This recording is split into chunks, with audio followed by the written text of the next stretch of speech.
அனைவருக்கும் காலை வணக்கம்.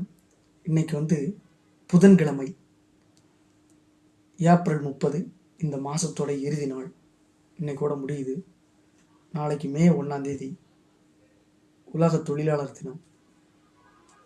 இன்னைக்கு இந்திய திரையுலகின் தந்தை தாதா சாஹேப் பால்கே அவருடைய பிறந்த தினம் என்று.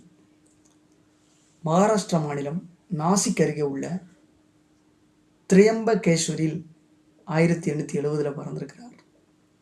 இயற்பெயர் துண்டிராஜ் கோவிந்த் பால்கே.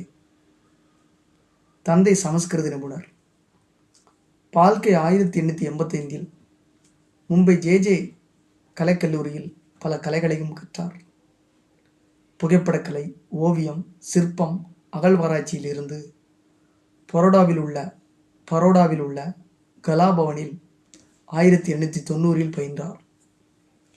லித்தோகிராபி அச்சுக்கலையில் நிபுணத்துவம் பெற்று பிரபல ஓவியர் ராஜா ரவிவர்மாவுடன் இணைந்து பணியாற்றினார். கார்ல் ஹெர்ட்ஸ் என்ற ஜெர்மன் மேஜிக் நிபுணரை சந்தித்து அவருடன் சில காலம் பணிபுரிந்தார். மேஜிக் ஷோக்கள் நடத்தினார். கிறிஸ்துவின் வாழ்வு என்ற திரைப்படத்தை கண்டார். அதை பார்த்ததும் இவருக்கு சினிமா ஆர்வம் தொற்றிக்கொண்டது. பன்முகத்திறன் கொண்ட இவர் திரைப்படம் எடுப்பதை தன் லட்சியமாக வகுத்து கொண்டார். சினிமா சம்பந்தப்பட்ட பத்திரிகைகளை ஒன்றுவிடாமல் படித்தார். திரைப்படம் பார்ப்பதற்காகவே சினிமா கொட்டகையில் வேலை பார்த்தார். அப்போது எல்லாமே மௌன படங்கள் தான். திரைப்படம் பற்றி தெரிந்து கொண்டதும் சின்ன சின்ன படங்கள் எடுத்து பழகினார். பிறகு இங்கிலாந்து சென்று வால்டன் ஸ்டுடியோவில் சினிமா தொழில்நுட்பம் கற்றுக்கொண்டார். சினிமா எடுப்பதில் ஆர்வம் காட்டினார். அன்றைய காலகட்டத்தில் சினிமா தயாரிப்பது சுலபமானதாக இல்லை. நடிப்பதை பாவம் என்று கருதிய காலம். எதையோ விற்று படம் எடுத்தார். குடும்பத்தினர், நண்பர்கள், தெரிந்தவர்களை நடிக்க வைத்தார். பெண் வேடங்களுக்கு ஆண்களை நடிக்க வைத்தார்.